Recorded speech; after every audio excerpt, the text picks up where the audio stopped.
Well, good afternoon. What a lovely sunny day it is, as you can see.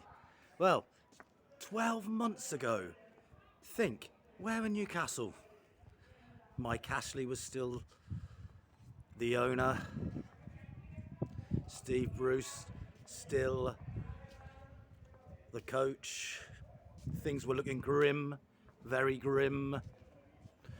Looking ahead to another season of negative football like the previous season, the season before that, the season before that, the season before that. Nothing to look forward to. But then, a ray of light. Remember back to October the 7th, Thursday, October the 7th, in the evening, it was announced. After 4 years, Amanda had never given up on us. Ashley was gone.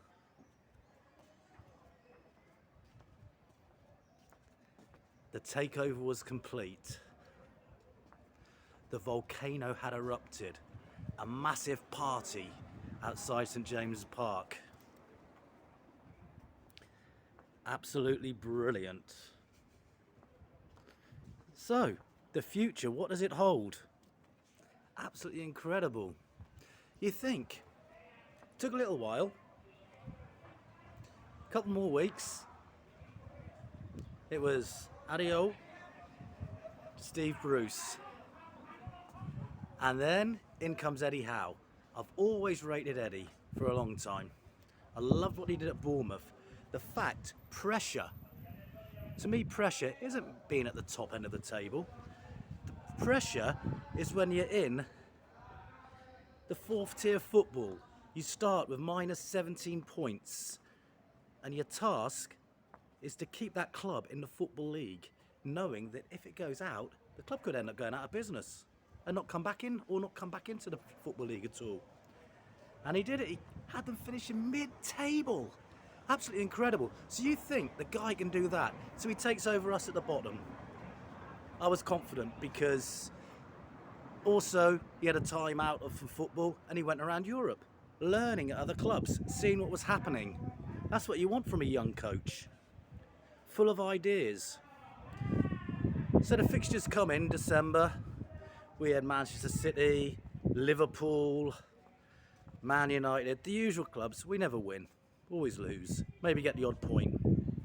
And I said, looked at the fixtures afterwards, the new year, and the way we started to play, improving, creating chances. I'm like, yeah, we're going to get those points, no problem. As soon as the new year started, we'll have our normal defeats. I was wrong because we got a point with Man United and nearly beat them. But you could see the way the team was playing. There was belief. It was going from the crowd to the players. They had heart, they had soul, desire. And then we got the results I thought we would. And then up to our normal defeat with Chelsea, which happened. So moving on to this season, I was thinking, yep, let's see what transfers we get. And it's been, for me, an exceptional window. Getting Target in on a proper contract was awesome. Solid fullback, not only stupid wing backs, a defender, does his job. And then Nick Pope, what a quality keeper. He's certainly earned his corn so far. And what a bargain. And then yesterday, no one knew this was coming up. But the Swede, and I don't mean one of the members of ABBA.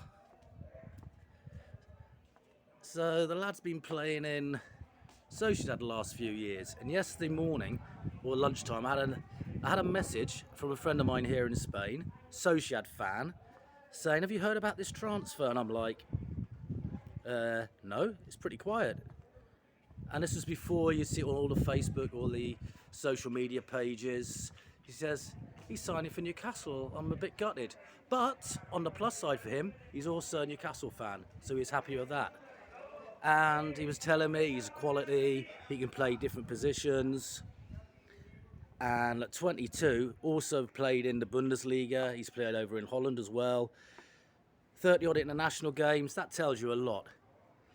So there's going to be a lot of improvement from him. And like Eddie said at today's press conference, he could play him together with with Wilson, because they're different types of player, which is brilliant. So the future is so bright. It is awesome what's going on. When you think 10 months ago, we had no hope. There was no future for the club. Just if we stay, not relegation battles, but trying to stay up. Or relegation battles, or relegation. So coming up for the anniversary, 7th of October. We've got the game on the Saturday at Brentford.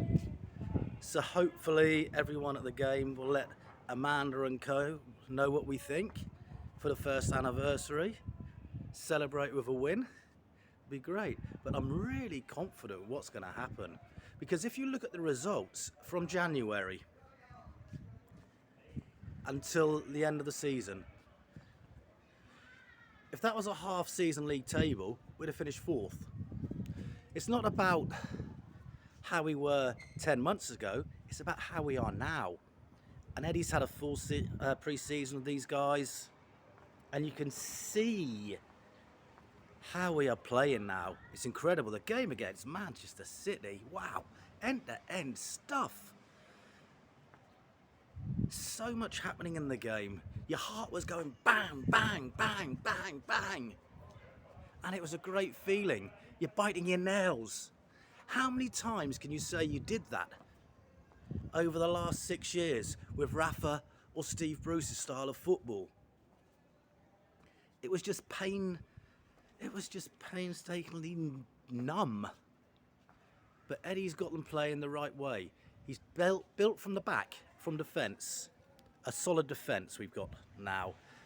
We've got creative midfielders, wide players. We're getting the strikers now up front.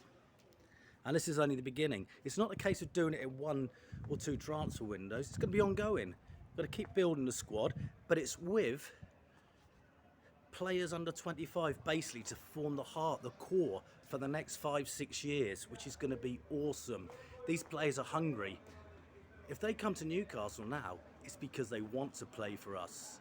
They want to be part of something special. They've been told by other players what it's like. They've seen the fans. No fans are like Newcastle's. Oh, where? Come on. Every home match you see those flags going. And these fans have been there for years. If you think, 4 times in Division 2, whatever you want to call it, Championship, Division 1, we've had average gates over 40,000. That speaks volumes. The fans have always been there. We've had in Division 2 in the 40s, we've averaged over 40,000. We did it again in the 60s when we got promoted with Joe Harvey.